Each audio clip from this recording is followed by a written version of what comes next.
Hello बच्चों, नमस्कार। Welcome to the new video. चलिए अब शुरुआत करने वाले हैं न्यूक्लियोफाइल। इससे पिछली वीडियो जो वीडियो नंबर 2 है उसमें हमने इलेक्ट्रोफाइल के बारे में चर्चा कर लिया। तो न्यूक्लियोफाइल होता क्या है? सबसे पहली चीज़ लोग बताते हैं भाई न्यूक्लियस लवर। न्यूक्लियस लवर, देखो न्यूक्लियस की चाहत कौन रखेगा? जिसके पास इलेक्ट्रॉन की भर मारो। न्यूक्लियस के पास पॉजिटिव चार्ज होता है, तो ये लोग इलेक्ट्रॉन डेंस होते हैं। क्या होते हैं ये? Electron dense. तो nucleophile are electron dense. Usually होते कौन है? देखो यूजुअली या तो ये इनके पास लोन पेयर आपको देखने को मिलेंगे, और इनके अलावा या तो पाई बॉन्ड देखने को मिलेंगे। ठीक है, ये होते हैं न्यूक्लियोफाइल। देखिए टाइप्स ऑफ न्यूक्लियोफाइल की तरफ बढ़ते हैं। तो टाइप्स ऑफ न्यूक्लियोफाइल की तरफ बढ़ने से पहले मेरा नाम रविशंकर है और आप सबका आपके इस प्यारे इस यूट्यूब चैनल पे बहुत बहुत स्वागत है। चलिए सबसे पहले, अच्छा, लोन पेयर पाई बॉन्ड के अलावा नेगेटिव चार्ज वाले भी है।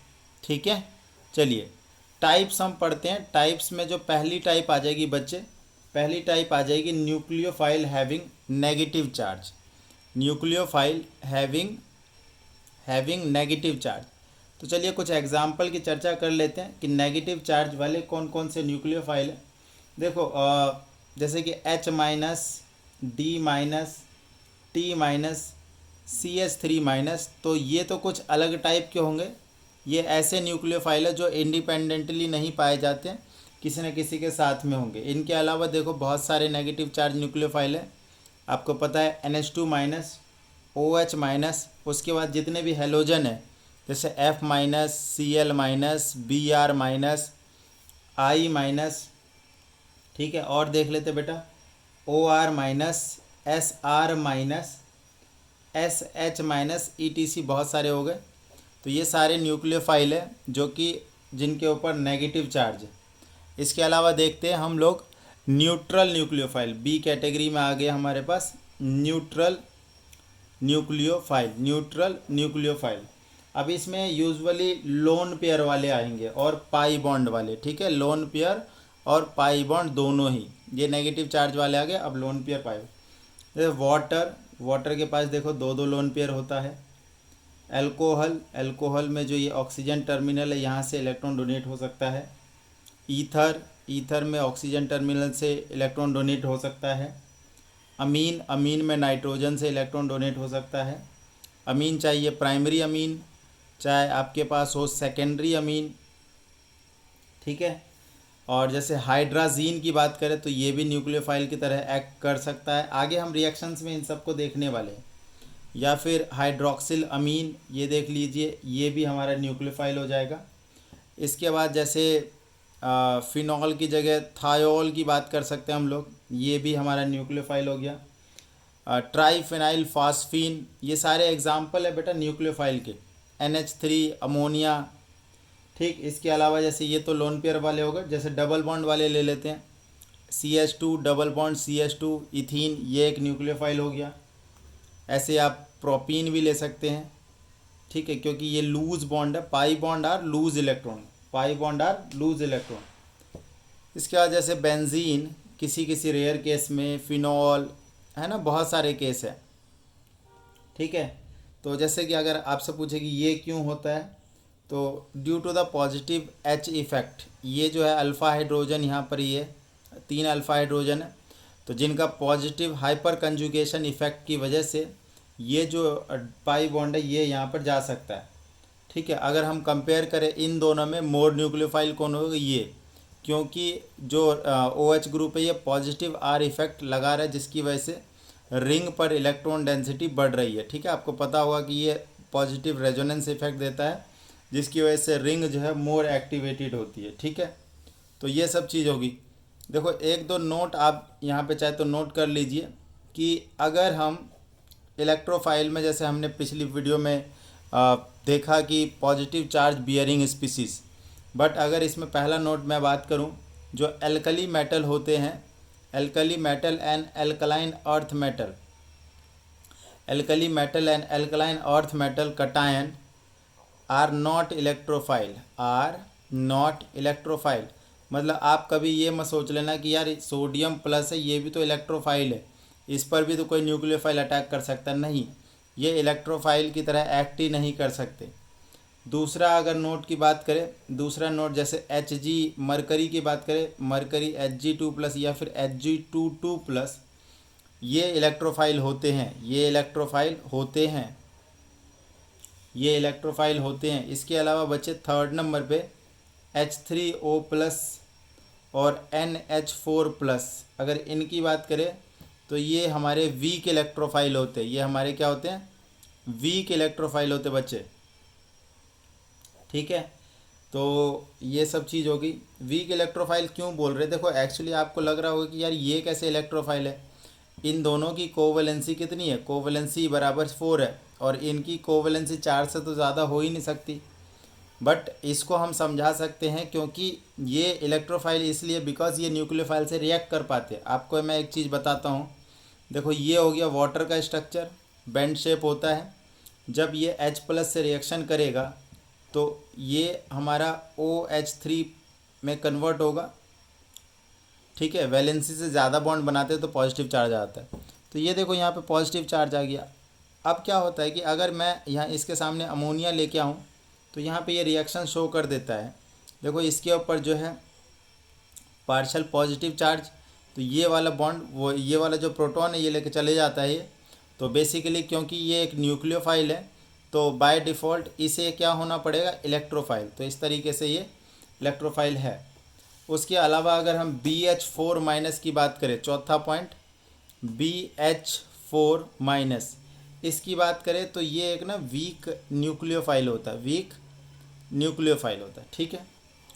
तो बेसिकली बच्चे इस वीडियो में अभी तक तो ये देख चुके हम कि न्यूक्लियोफाइल और इनके टाइप। देखो अभी बस मैं क्लासिफिकेशन बता रहा हूँ, आगे रिएक्शंस में यूज़ होंगे, ठीक है। अब ज़रा देखिए, आपको बताना है कि बेटर न्यूक्लियोफाइल कौन है। मैं यहाँ पे 8-10 क्वेश्चन लिख रहा हूँ, बेटर न्यूक्लियोफाइल आपको सेलेक्ट करने, पहले आप ट्राई करिए, उसके बाद मैं लास्ट में सबके आंसर बताऊँगा। चलिए, H2O NH3 में बेटर न्यूक्लियोफाइल बताओ, OH- H2O में बेटर न्यूक्लियोफाइल बताओ, ये first, second, third SH- H2S, 4OR- ROH, F- Cl- Br- I-, sixth RO- RS-, seventh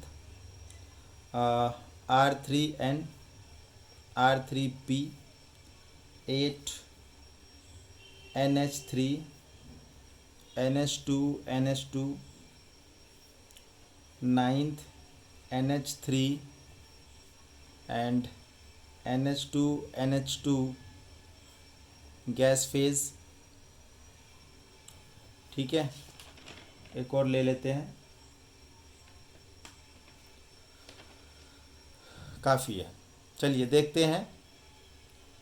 अब एक चीज़ देखो, बेटर न्यूक्लियोफाइल आपको सेलेक्ट करने हैं तो जो इजीली इलेक्ट्रॉन डोनेट कर पाएगा। अब देखो दो चीज़ होती है यहाँ पर, अगर आप सेम पीरियड में अगर बात कर रहे हो, मतलब जो डोनर एटम है सेम पीरियड के, तो आप देखोगे इलेक्ट्रोनेगेटिविटी फैक्टर को, और अगर सेम ग्रुप के हैं तो आप देखोगे साइज फैक्टर को, ठीक है। तो अगर देखो सेम पीरियड के, जैसे ऑक्सीजन और नाइट्रोजन की बात करें, they belongs to second period, same period है, तो ऐसी स्थिति में देखो जिनकी इलेक्ट्रोनेगेटिविटी ज़्यादा होगी वो इलेक्ट्रॉन को ज़्यादा होल्ड कर पाएगा। तो ऑक्सीजन एंड नाइट्रोजन में ऑक्सीजन की इलेक्ट्रोनेगेटिविटी ज़्यादा होती है, सवाल उठता है कितना होता है, तो 3.5, और ये अराउंड 3 होता है, ठीक है। तो ऑब्वियस सी बात है इन दोनों में नाइट्रोजन इलेक्ट्रॉन को कम होल्ड कर पाएगा, तो इसकी न्यूक्लियोफिलिसिटी ज़्यादा है, ठीक है। और देखिए जैसे सेकंड में, ये तो ऑब्वियस सी बात है जो नेगेटिव न्यूक्लियोफाइल है वो मोर न्यूक्लियोफिलिसिटी होगी इसकी, तो सिंपल ये हो गया। इसी प्रकार ये देखो इसमें भी यही पैटर्न पे कि नेगेटिव चार्ज है, मोर न्यूक्लियोफाइल होगा, और ऐसे ऐसे ही इसमें। अब देखिए जब साइज़ की बात करते हैं, साइज़ की बात करेंगे तो nucleophilicity depending on the size, ठीक है। जितना ज़्यादा बड़ा साइज़ उतना ज़्यादा ही न्यूक्लियोफिलिक। ठीक है, बिगर साइज़ मोर न्यूक्लियोफाइल। तो ये देखो ये वाला ऑर्डर आ जाएगा। उसके बाद देखो O-S- सेम ग्रुप की है तो साइज़ फैक्टर को ही कंसीडर करना है, तो बच्चे ये हो जाएगा। उसके बाद N और P सेम ग्रुप का है तो बड़ा साइज़ मोर न्यूक्लियोफिलिक, तो फास्फोरस बड़े साइज़ का है तो ये मोर न्यूक्लियोफिलिक हो जाएगा। अब यहाँ पर देखिए डोनर एटम सेम है, बट इधर क्या है, 2 डोनर एटम है, इधर एक ही डोनर एटम है, तो चार्ज डेंसिटी जो है इधर ज़्यादा हो जाएगा। क्लियर है। अब इसमें भी सेम ही है, मतलब पैटर्न, ये फेज से कुछ फ़र्क नहीं पड़ रहा है। ठीक है, ये आपको कंफ्यूज करने के लिए यहाँ पे दिया गया है। क्लियर है। तो होपफुली आपको क्वेश्चंस न्यूक्लियोफिलिसिटी अरेंज करने आ गए हैं। अब एक यहाँ पे ना बहुत ही इंपॉर्टेंट कंसेप्ट है कि सर न्यूक्लियोफाइल और बेस